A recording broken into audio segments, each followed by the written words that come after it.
స్వేచ్ఛ TV Telugu YouTube channel వీక్షకులకు నమస్కారం. ఈరోజు మనం ఈ సంవత్సరం ఎలా గడిచింది, సాహిత్యపరంగా కళారంగాల్లో ఏ విధమైనటువంటి ఉద్యమాలకు ఊపిరిపోసింది, ఎలాంటి సాహిత్యం మనకు వచ్చింది అనేటువంటి చర్చ చేయటం కోసం ఈరోజు ఇక్కడ ఉన్నాం. మనకు ఎదురుగా దేవేంద్ర ఉన్నాడు, మిత్రుడు. మీకు అందరికీ తెలుసు, దేవేంద్రను పరిచయం చేయటం అనేది ఇక్కడ ప్రధానం కాదు, కానీ అందరికీ తెలిసినటువంటి కళాకారుడు, రచయిత, నంది అవార్డు గ్రహీత, అనేక కళా ఉద్యమాలలో సారథిగా ఉన్నటువంటి దేవేంద్ర మన వద్ద ఉన్నాడు. ఆ చర్చల్లో వారికి స్వాగతం పలుకుతూ, నమస్తే దేవేంద్ర. 2020 ఒక 2 రోజుల్లో ముగుస్తుంది. ఇప్పుడు ఈ ముగుస్తున్న తరుణంలో మనం ఈ సంవత్సరం మనకేమిచ్చింది, ఏం పాఠాలు నేర్పింది, ఏమి గుణపాఠాలని మనకు అందించింది అనేది మనం ఈరోజు ఈ సందర్భంగా చర్చ చేస్తున్నాం. కాలంపై ఒక గీత గీసి అక్కడ నిలుచుని నడిచొచ్చిన అనుభవాల వెలుగులో అడుగేయటమే నూతన సంవత్సర ఆరంభం. ప్రతి క్షణం మనిషి నిత్యనూతనం అవ్వాలి. ప్రతిరోజు ఓ కొత్త అనుభవాన్ని వెంటేసుకోవాలి. అడుగు అడుగులో పాఠాల్ని, మరెన్నో గుణపాఠాల్ని లెక్కేసుకోవాలి. పొద్దుట లేవగానే ముఖం కడిగినట్లు తిరిగి ఉదయంలోకి తేటగా నడవాలి. పునర్చైతన్యంతో ముందుకు పోవాలి. ఇదే సంవత్సరారంభ సౌరంభాల అసలు సారం. మనం చాలా సంవత్సరాలుగా చూస్తూ ఉన్నాం, కొత్త సంవత్సరాన్ని ఎట్లా సెలబ్రేట్ చేయాలి, ఏ విధంగా వేడుకగా దాన్ని మలుచుకోవాలని చాలామంది యువకులు ప్రయత్నం చేస్తూ ఉంటారు. అరుపులతో, కేకలతో, కేకులు కట్ చేయటంతో, ఇంకా అనేక రకాలైనటువంటి కార్యకలాపాలతో కొత్త సంవత్సరానికి స్వాగతం చెబుతూ ఉంటారు. కానీ వాస్తవంగా కొత్త సంవత్సరం అనేది కాలానికి మనం గీసుకున్నటువంటి గీతే తప్ప కాలానికి అవన్నీ కూడా ఇవి పట్టవు. ఈ గీత కూడా దేనికోసం మనం ఉపయోగించుకోవాలి అనంటే, మనం నడిచొచ్చినటువంటి కాలంలో మనకి ఏ రకమైనటువంటి జ్ఞానాన్ని ఇచ్చింది, ఏ రకమైన ఎరుకను మనకు తెలియచేసింది ఈ కాలం, ఏ రకమైనటువంటి అనుభవాలను మనకు అందించింది, వాటి నుంచి మనం ఏం పాఠాన్ని తీసుకున్నాం అనేది చాలా ముఖ్యమైనది. దాన్ని తీసుకొని కొత్తగా మళ్ళీ కాలాన్ని ప్రారంభించటం, కొత్తగా ఆలోచనలతో ముందుకు పోవటం అనేది ఈ సందర్భంగా మనం చేయాలి. మీకందరికీ తెలుసు, ఇది ఈ 2020 సంవత్సరం అనేది విపత్తుల కాలంగా మనం పేర్కొనవచ్చు. విపత్తులు ఇవి ప్రకృతికి సంబంధించినటువంటి విపత్తులు ఒకవైపు అయితే, రెండవది ఆర్థిక రాజకీయ విపత్తులు కూడా ఈ సంవత్సరంలో మనకు ఎదురయ్యాయి. ముఖ్యంగా మనందరికీ తెలుసు, ఇప్పటికీ కూడా మనం దాని బారిన పడుతూనే అనేక ఇబ్బందులకు, ఇక్కట్లకు గురవుతున్నాం. కరోనా అనేది మన 2020 ఇక్కడ భారతదేశంలో దాదాపు జనవరి నుంచి ఫిబ్రవరి, మార్చి నుంచి అతి వేగంగా విస్తరించి ప్రజల ఆరోగ్యాలను, ప్రజల ఆర్థిక విషయాలను చాలా ప్రభావితం చేసినటువంటి అంశంగా కరోనా ఉండింది. వలస కార్మికులు, వలస జీవుల కష్టాలు, కన్నీళ్ళు, కడగండ్లు, వాళ్ళు ప్రాణాలు కోల్పోవటం కూడా మనం చూసాము. తర్వాత ప్రాకృతికమైనటువంటి మార్పులు ప్రకృతిలో వచ్చి ఈ కరోనా మనల్ని మింగేస్తుంది, కబలిస్తుంది అనేటువంటి చర్చలు కూడా ఈ సందర్భంలో జరిగాయి. ఈ సందర్భంగా నేను దేవేంద్ర అన్నను అడుగుతున్నది ఏంటంటే, ఈ కరోనా ఈ సంవత్సరంలో మనకు ఎన్ని ఇబ్బందులు పెట్టినా, కష్టాలు పెట్టినా, మనకు వాస్తవంగా ఏం పాఠాన్ని మనకు అందించింది, ఏ రకమైనటువంటి విషయాలను ఎరుకపరిచింది. దీన్ని ఎట్లా అర్థం చేసుకోవాలి ఈ విపత్తును? కరోనా అనే పదం నాకు చిన్నప్పుడు విజయవాడ రోడ్లో వెళ్తుంటే బాటా షాప్ పక్కన కరోనా చెప్పుల షాప్ అనేది ఒకటి ఉండేది. నేను అమెరికా నుంచి 2020 జనవరి 19వ తారీఖు వచ్చాను. మేము వచ్చేటప్పటికే డిసెంబర్ నాటికి ఏదో ఒక తెలియని వైరస్ ఉంది, అది వుహాన్లో ప్రారంభమైంది. అది ఇబ్బంది అనే ఒక రకమైన ఎరుక దేశవ్యాప్తంగా చర్చ నడుస్తుంది. వైరస్లు మనకు కొత్త కాకపోయినా, వైరస్లతో సహజీవనం మనకు కొత్త కాకపోయినా, ఈ వైరస్ మనిషి సాధించిన అనేక విషయాల్ని సవాలు చేసేటట్టుగా ఇది ముందుకొచ్చింది. ఇది బయటపడటం గబ్బిలం బేస్గా ఉన్నప్పటికీ దీని మొదళ్ళు 1963-64లోనే ఈ కరోనా పేరుతోటి ఒక వైరస్ను గుర్తించటం, దాని లోతుపాతులంతా అధ్యయనం చేయటం అవన్నీ కూడా మనకు తెలుసు. ఈ వైరస్ ఒక్కసారి ప్రపంచాన్ని ఒక్కడితో మొదలయ్యి 100 మంది 1000 మంది ఒకటి డబుల్ అవటానికి తీసుకున్న టైమును లెక్కేసుకుంటూ వస్తే అంటార్కిటాకు కూడా లేటెస్ట్గా అది చేరిపోయింది. ఇక అది కరోనా చేరని ప్రాంతం అంటూ లేకుండా పోయింది. ఈ కరోనా మనిషి యొక్క పరిమితుల్ని తక్కువ టైంలో ఎక్కువ మందికి తెలిసేటట్టుగా చేసింది. తక్కువ టైంలో ఎక్కువ మందికి తెలిసేటట్టు చేసింది. దాని బతుకు, దానికి ప్రాణం ఉందా లేదో కూడా తెలియదు. అదొక చిన్న మైక్రో ప్రోటీన్ ఆర్ఎన్ఏకి సంబంధించిన భాగం మాత్రమే అది దాని మ్యుటేషన్స్ రెగ్యులర్గా మార్చేసుకుంటూ శరీరంలోని ప్రవేశించిన తర్వాత అది చేస్తున్న మాయాజాలాన్ని కనుగొనటానికి మనకున్న శాస్త్ర విజ్ఞానం అంతటినీ ధారపోసి దాని నుంచి మానవాళిని రక్షించడం కోసం చేసే ప్రయత్నం, దాని ముందు ఇప్పటికి కూడా వ్యాక్సినేషన్ దగ్గరికి వచ్చింది తప్ప రెమెడీ వైద్యం దగ్గరికి రానున్న దశాబ్ద కాలంలో కూడా రాలేదు అన్నంతటి ఛాలెంజ్ చేస్తున్న ఈ నేపథ్యాన్ని మనం గుర్తుపెట్టుకోవాలంటే, ప్రకృతిని మారుస్తూ ప్రకృతికణంగా తాను మారుతూ ఇంత అభివృద్ధి సాధించామనుకుంటున్న మనం మన సంతృప్తి కోసం, మన సంతోషం కోసం ప్రకృతితో ఆటలాడితే అది మన మీద ఎలా పగ తీర్చుకుంటుందని చెప్పడానికి ఈ కరోనాకి మించిన ఉదాహరణ లేదు. అందుకని ఈ కరోనా జీవితం మీద, మానవ సంబంధాల మీద, ఆర్థిక సంబంధాల మీద, సాంస్కృతిక సంబంధాల మీద, వ్యాపార సంబంధాల మీద, యజమాని కార్మికుడు సంబంధాల మీద, ఒక రకంగా చెప్పాలంటే పెట్టుబడి శ్రమ అనే ఈ 2 కీలకమైన చోదక శక్తులుగా మనుగడ సాగిస్తున్న ఈ ప్రపంచాన్ని ఒక్క క్షణం అది తన వైపు కేంద్రీకరించేటట్టు చేయటమే కాకుండా పరిమితులు తెలిసేటట్టు చేసింది. అది ఆర్థికంగా పతనం చేసింది.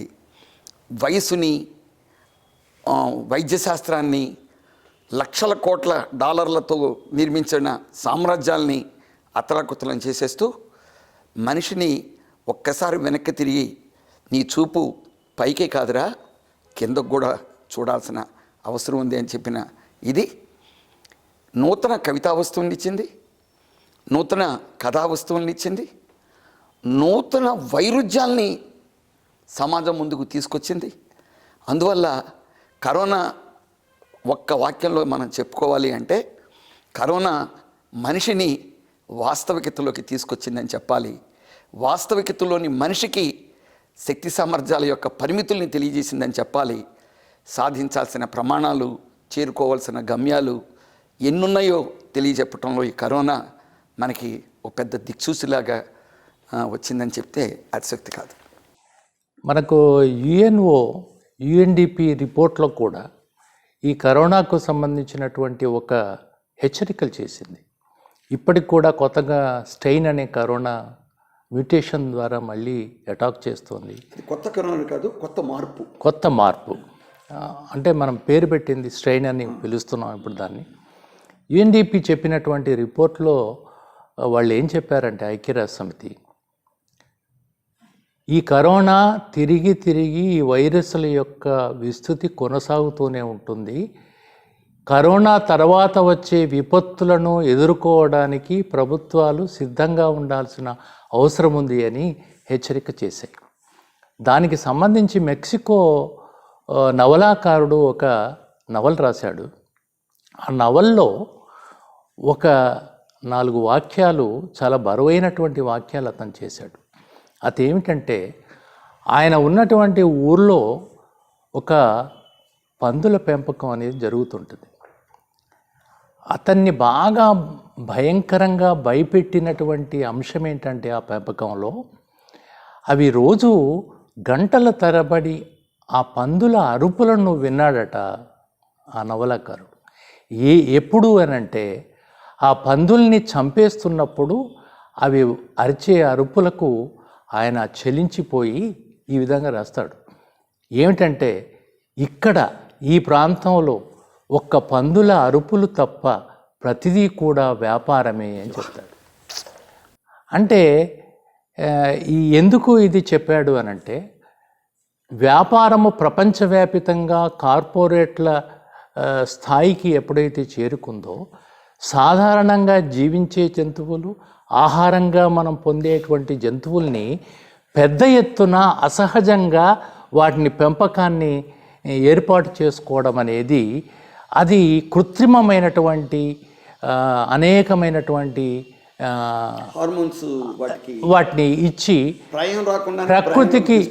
ప్రకృతికి విరుద్ధమైనటువంటి పెంపకాలు పెరుగుతున్న కారణంగా ఈ ఎకలాజికల్ మన జీవ ఆవరణ అనేది ఇన్బ్యాలెన్స్ అయిపోతుంది. దాని మీద దెబ్బ తీవ్రంగా ఉంటుంది అనేది ప్రపంచవ్యాప్తంగా ఈ సందర్భంగా జరిగినటువంటి చర్చ. ఇది ఒకటైతే, రెండవది ఈ కరోనా ఫలితంగా వచ్చినటువంటి ఆర్థిక ఇబ్బందులకు, కరోనా వల్ల చనిపోయినటువంటి వాళ్ళు ఎంతమంది అయితే ఉన్నారో అంతమందిలో సగం మంది అయినా సరే ఆకలితో చనిపోయినటువంటి వాళ్ళు ఈ కాలంలో ఉన్నారు. ముఖ్యంగా వలస కార్మికులు ఉద్యోగాలు, ఉపాధిని కోల్పోయి వాళ్ళు విపరీతమైనటువంటి యాతనకు గురయ్యారు. వాళ్ళు తమ సొంతూర్లకు వెళ్ళటానికి కొన్ని వందల వేల కిలోమీటర్లని పాదాలలో రక్తం కారుతున్నా కానీ వాళ్ళు ఇంటికి చేరుకోవాలనేటువంటి కోరికతోని వలసలు మన తెలంగాణలో, మన హైదరాబాద్ నుంచి వలసలుగా పోతున్నటువంటి వాళ్ళ ఒక జీవన పరిస్థితి ముఖ్యంగా ఈ తెలంగాణ తెలుగు సాహిత్య లోకాన్ని బాగా కదిలించింది. అనేకమైనటువంటి కవిత్వము, కథలు, మీరన్నట్టు పాటలు, ముఖ్యంగా వాళ్ళ బ్రతుకు జీవనాన్ని పాడింది, పల్లవులుగా చేసుకుంది. కవిత్వం కూడా విపరీతంగా వచ్చింది. అట్లాంటివి మన వలస దుఃఖమని ఒక పుస్తకం కూడా అది వచ్చింది. వైరాయణమని మన ఖమ్మం కవే మువ్వా శ్రీనివాసరావు గారు వెలువరించారు ఈ మధ్యకాలం.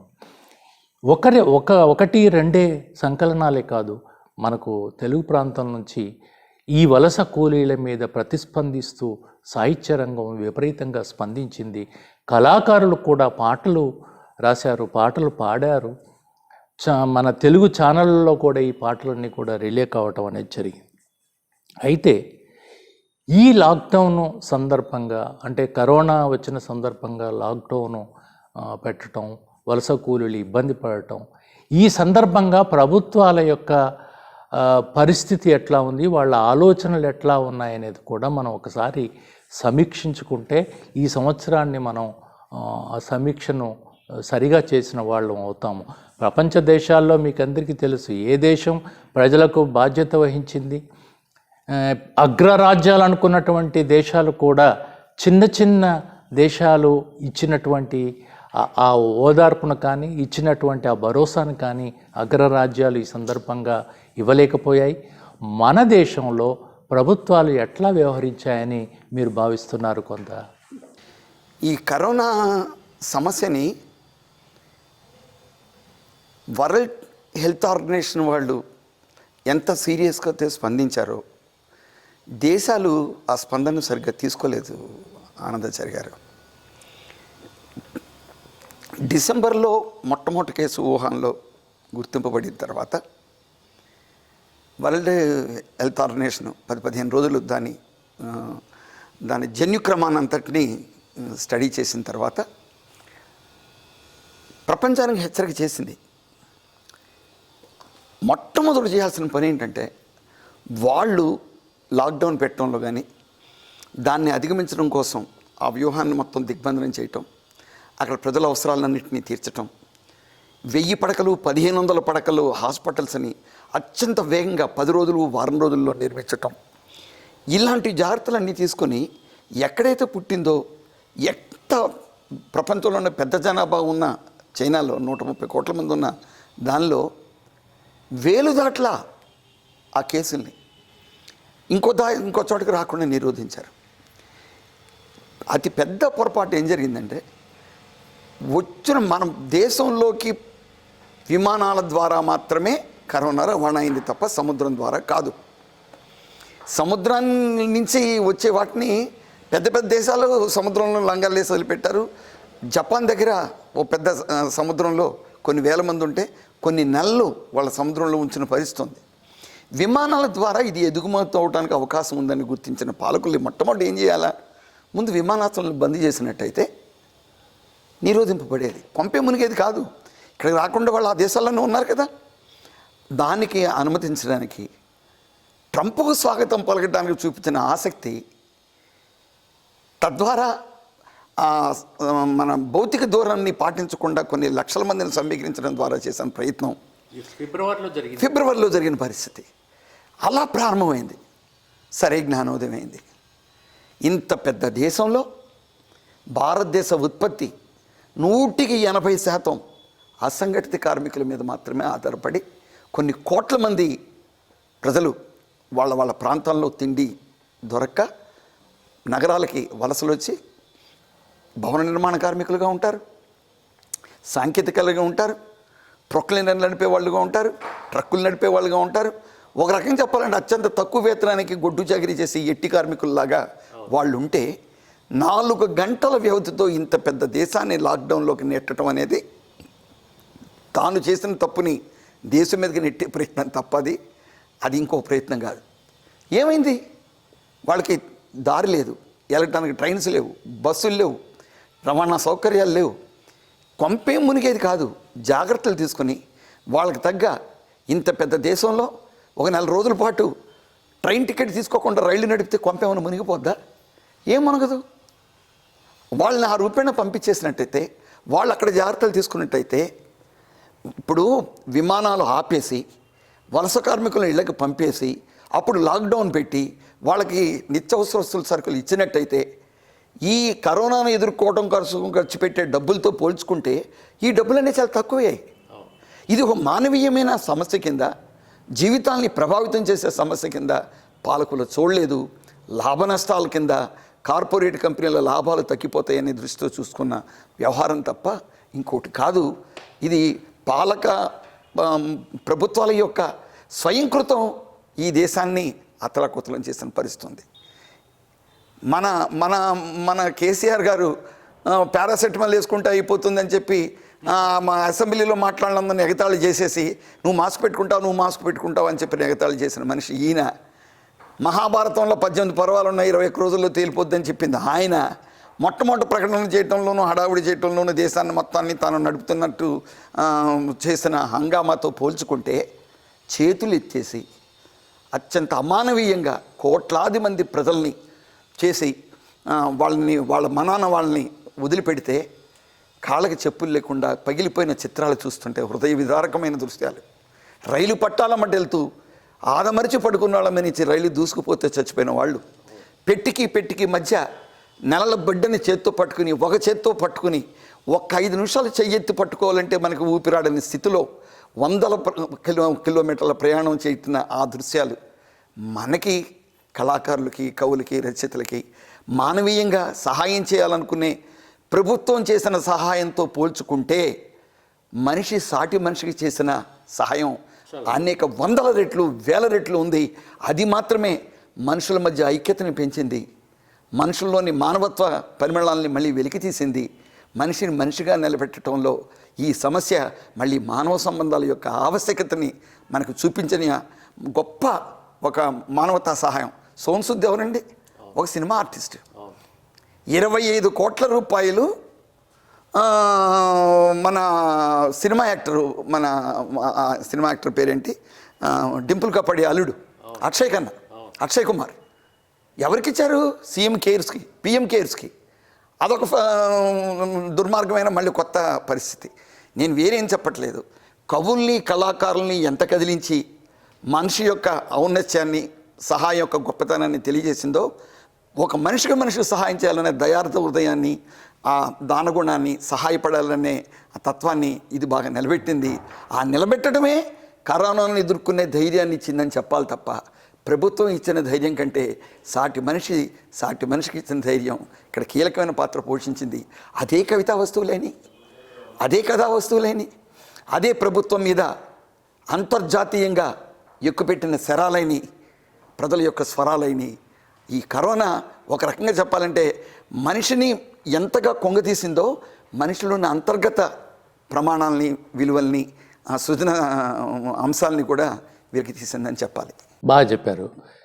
ప్రజల నుంచి వచ్చినటువంటి మానవీయ స్పందనలే చాలామందికి ఆదరువుగా నిలిచాయి అనేది మీరు చెప్పినటువంటిది.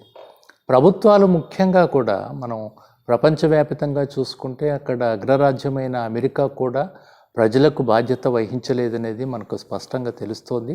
అందుకోసమే అమెరికాలో విపరీతంగా కరోనా పాజిటివ్ కేసులు పెరగటం, అదేవిధంగా ఆ ట్రంప్ను లేకుంటే అమెరికా అగ్రరాజ్యాన్ని అనుసరిస్తున్నటువంటి మన పాలకులు కూడా అదే రకమైనటువంటి బాధ్యతారహితంగా ప్రజల పట్ల బాధ్యత లేకుండా వ్యవహరించడం అనేది మనం చూసాం. కానీ ఈ సందర్భంగా మనకు తెలియవచ్చింది, ప్రజలందరికీ కనువిప్పు కలిగించిన అంశాలు కూడా చాలా మనకు ఉన్నాయి. ప్రపంచవ్యాప్తంగా చూస్తే సోషలిస్టు దేశాలుగా ఉన్నటువంటి పాత దేశాలైన, చాలా చిన్న దేశాలైనప్పటికీ కూడా ప్రజలకు క్యూబా, వియత్నాము, ఈవెందో పెట్టుబడిదారీ వ్యవస్థ అయినటువంటి స్పెయిన్లో కూడా వాళ్ళు ప్రైవేటు ఆసుపత్రులన్నింటినీ కూడా ప్రభుత్వం ఆధీనంలోకి తెచ్చుకొని ప్రజలకు బాధ్యత వహించి ఆ రకంగా సేవ చేశాయి. క్యూబా అయితే ప్రపంచవ్యాప్తంగా 60 దేశాలకు తమ డాక్టర్లను, మందులను సహాయం చేసి వాళ్ళ సౌహార్దతను చాటుకున్నటువంటి విషయం మనం చూస్తాం. మన దేశంలో కూడా కేరళలో ఈ కరోనాను విస్తరించకుండా తీసుకున్నటువంటి జాగ్రత్తలు కానీ కేరళకే సో వాళ్ళు తీసుకున్నటువంటి ఆ రక్షణ చర్యలు కానీ చాలా ప్రపంచవ్యాప్తంగానే ప్రశంసలు పొందినటువంటి కార్యక్రమంగా కేరళ నిలిచింది. కేరళ ఆరోగ్య శాఖ మంత్రిని యుఎన్ఓ కూడా ప్రశంసించినటువంటి ఇది మనం చూసాం. పిలిచి ఆవిడ అనుభవాలు తీసుకుంది. కానీ అలాంటి అనుభవాలను, అలాంటి చర్యలను మన దేశమంతా కూడా చేసినట్లయితే చాలా ఉపయోగకరంగా ఉండేదనేది చాలామందికి తెలియవచ్చినటువంటి విషయం. అయితే ఇదే సందర్భంలో ప్రభుత్వం చేయాల్సిన సహాయం, బాధ్యత వహించకపోగా కార్మిక వర్గం మీద అనేక దాడులకు ఈ సందర్భంగానే ఈ సంవత్సరమే పూనుకోవడం అనేది మనం కొత్తగా చూస్తున్నటువంటిది. ప్రపంచవ్యాప్తంగా కార్మికులు, శ్రామికులు పోరాడి సాధించుకున్నటువంటి కొన్ని వందల ఏళ్ల క్రితమే సాధించుకున్నటువంటి 8 గంటల పని దినాన్ని పెంచే ప్రయత్నం పెంచారు కూడా. 12 గంటలకు పెంచినటువంటి రాష్ట్రాలు వేతనాలు తగ్గించారు. ఇవి రెండే కాకుండా కార్మికుడికి అంతర్జాతీయంగా ఉండేటువంటి ఒక హక్కు నిరసన తెలియజేయటం, సమ్మె చేయటం అనేది, వీటిని కూడా నిషేధించే ప్రయత్నాలు ఈ సందర్భంగా, ఈ సంక్లిష్ట విపత్తు సందర్భంలో కూడా చేశారు. వీటి మీద మనం ఎట్లా ఆలోచించాలి? ఇప్పుడు దీన్ని మనం చెప్పాలంటే ప్రపంచ కార్మిక సమాఖ్య ఏర్పడటమే అనేక త్యాగాల ఫలితం. చికాగో అమరవీరుల 8 గంటల పని కోసం చేసిన ప్రయత్నం, ఆ 8 గంటల పని అంబేద్కర్ తాను ప్రభుత్వంలో గవర్నర్ కమిటీలో సభ్యుడు అంటే ఆనాటి అది మంత్రి పదవితో సమానం. ఆయన తీసుకొచ్చిన దాని ఫలితం రాజ్యాంగంలో పని సమయాన్ని 8 గంటలకి నిబద్ధం చేయటం దాని ఫలితం. భారతదేశంలో బేరసారాలు ఆడుకునే హక్కు, నిరసన తెలియజేసే హక్కు, సమ్మె చేసే హక్కు, మెరుగైన పని పరిస్థితుల కోసం, మెరుగైన వేతనం కోసం కష్టపడే హక్కు, పోరాడే హక్కు ఉంటే కార్మిక సంస్కరణల పేరిట 38 చట్టాలని తీసేసి, పెట్టుబడికి ఉన్న నిర్వచనాన్ని మానేసి, యజమానుకున్న నిర్వచనాన్ని మానేసి, ఒక సంస్థకి, చిన్న సంస్థకి పెద్ద సంస్థకి ఉన్న కొలమానాలన్నింటినీ మానేసి, పెట్టుకోవటం ఆయన ఇష్టమే, తీసేయటం ఆయన ఇష్టమే. ఎంతకాలం ఎంతసేపు 8 గంటల పని 12 గంటల పని చేయటం, కనీసం టాయిలెట్ ఫెసిలిటీ లేకపోవటం, కనీసపు రవాణా సౌకర్యాలు లేకుండా చేయటం, జీతం ఇంత పెంచమని అడిగే పరిస్థితి లేకుండా చేయటం, ఇవన్నీ చేయటం ద్వారా అంతంత మాత్రంగా ఉన్న కార్మికుల స్థితుల్ని లాభాలతో పోల్చుకుంటే 2016 నుంచి 2020 వరకు 100 లిస్టెడ్ కంపెనీల ఆదాయాలు అనేక 100% లాభం వచ్చినట్టుగా లెక్కల్లో తెలుస్తుంది. అదానీ ఆస్తి 750% పెరిగింది 16 నుంచి ఇప్పుడు దాకా. మనం ఎంతో గొప్పగా చెప్పుకుంటుంటాం. ముఖేష్ అంబానీ 350% పెరిగింది. దేశమంతా దరిద్రంలోకి వెళ్ళి -20లోకి జీడిపి పడిపోయి, వేతనాలు పడిపోయి, ఉద్యోగాలు కోల్పోయి, జీతాలు కోల్పోయి, ఆకలితో చచ్చిపోతున్న ఈ పరిస్థితుల్లో వాళ్ళకి ఎలా పెరిగినాయి? పాలక వర్గాలు వాళ్ళ తరపున అత్యంత విశ్వసనీయమైన సేవకులుగా పనిచేయటం ద్వారా దేశ ప్రజలకి, దేశ కార్పొరేట్కి మధ్య వీళ్ళు వాళ్ళ తరపున నిలబడటం వల్ల వచ్చిన ఉపద్రవం ఈ దుస్థితికి కారణమైంది. బ్యాంకుల్ని దివాళా తీయించింది పాలకవర్గ విధానాలు. వేల లక్షల కోట్ల రూపాయలు వాళ్ళకి అప్పులు ఇవ్వటం కోసం రికమెండ్ చేసిన వాళ్ళు వాళ్ళు ఎగ్గొట్టడానికి దారులు చూపించిన వాళ్ళు లేరు. ఎగ్గొట్టి బ్యాంకులు దివాళా తీస్తే, బ్యాంకులు దివాళా తీస్తున్న వాళ్ళని ఏకం చేసి మళ్ళీ దాన్ని ఇంకో రూపేణ మళ్ళీ అప్పులకి ఇచ్చే పరిస్థితిగా రూపాంతరం చెందుతున్న వాళ్ళు, చేయిస్తున్న వాళ్ళు.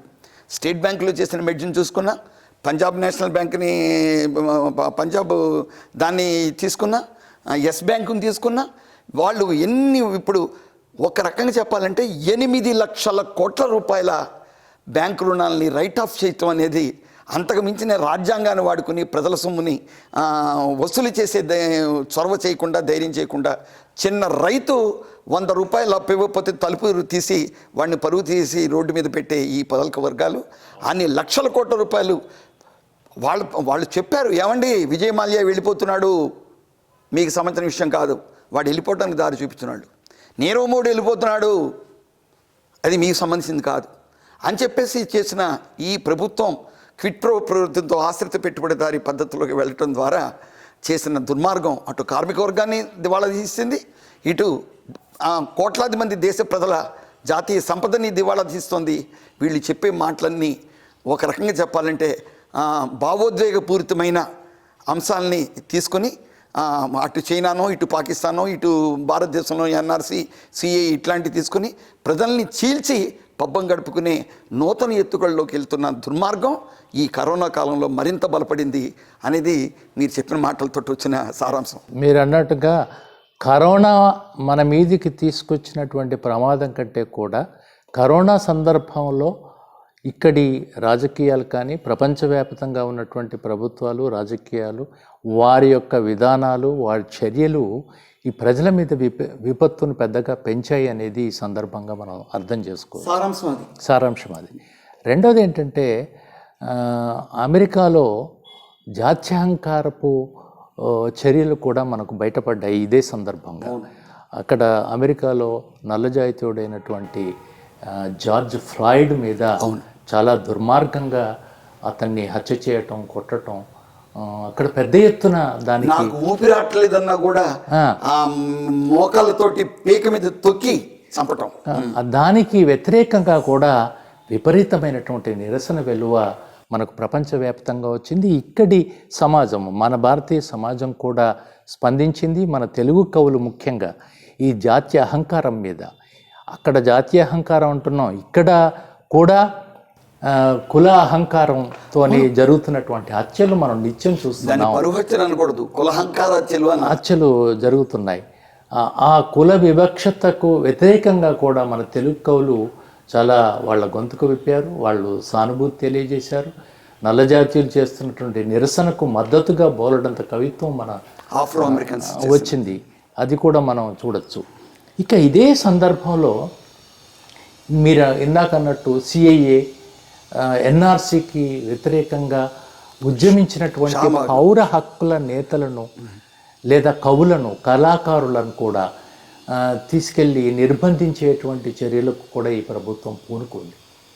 ఇంకొక ముఖ్యమైనటువంటి సంఘటన 2020లో దేశం మొత్తాన్ని కదిలించినటువంటి, కలిచివేసినటువంటి సంఘటనగా మనం హత్రాస్ సంఘటనను మనం చెప్పుకోవచ్చు, గుర్తు చేసుకోవాలి. హత్రాసులో ఒక దళిత 20 ఏళ్ల యువతి మీద అత్యాచారం చేసి హత్య చేయటము, ఆ హత్య చేయటం కంటే కూడా, అత్యాచారం జరగటం కంటే కూడా ఇక్కడ అత్యాచారం జరగలేదు అని అత్యాచారానికి పాల్పడ్డ వారి పక్షం వహించినటువంటి ప్రభుత్వం, లేకుంటే అక్కడి అగ్రవర్ణాలు చేసినటువంటి ప్రతి ప్రదర్శనలు, అంటే బాధితులకు వ్యతిరేకంగా చేసినటువంటి ప్రదర్శనలు కానీ, వాళ్ళ ఆర్గ్యుమెంట్లు కానీ, వాళ్ళ ప్రతి వాదనలు కానీ మనల్ని నివ్వెరపోయేలాగా చేస్తాయి. ఈ సంఘటన మీద మనం ఎట్లా చూడాలి ఆ సంఘటనను? ఇప్పుడు ఇది ఒక రకంగా చెప్పాలంటే స్వతంత్రం వచ్చిన ఈ 70 సంవత్సరాల ఈ కాలాన్ని, పైగా ఉన్న కాలాన్ని, ఏ మౌలిక ప్రజల రక్షణ కోసం ఏర్పడ్డ రాజ్యాంగాన్ని అత్యంత దారుణంగా ఉల్లంఘించిన, మానవ హక్కులు, జీవితాలు దాన్ని చేసేసిన దుర్మార్గాన్ని తీసుకోవాల్సిన అవసరం ఉంది. శవాన్ని వాళ్ళకి ఇవ్వకుండా, అవును, స్టేట్మెంట్ని సరిగ్గా రికార్డ్ చేసుకోకుండా, వెన్నుము కిరిగేసి, నాలుకని చిత్రవత్ చేసి, మా ప్రైవేట్ ప్రాపర్టీస్లన్నింటినీ బీభత్సం చేసేసి, ఆ అమ్మాయి చెప్పలేదని చెప్పి వాళ్ళని రక్షించే, ఆ దోషులను రక్షించే ప్రయత్నం చేసి, కనీసం శవపు చివరి చూపులకు కూడా దక్కకుండా రాజ్యమే అర్ధరాత్రి గడ్డ తెల్లారుజామున వాళ్ళని దహనం చేసి, 10-15 రోజుల పాటు మీడియాని అక్కడికి వెళ్లకుండా చేసి, పత్రికల్లో రాకుండా చేసి, ఈ రూపేణ జరపడం అనేది ఒక రకంగా చెప్పాలంటే భారతదేశంలోని పాలక వర్గాల యొక్క వర్గ స్వభావం,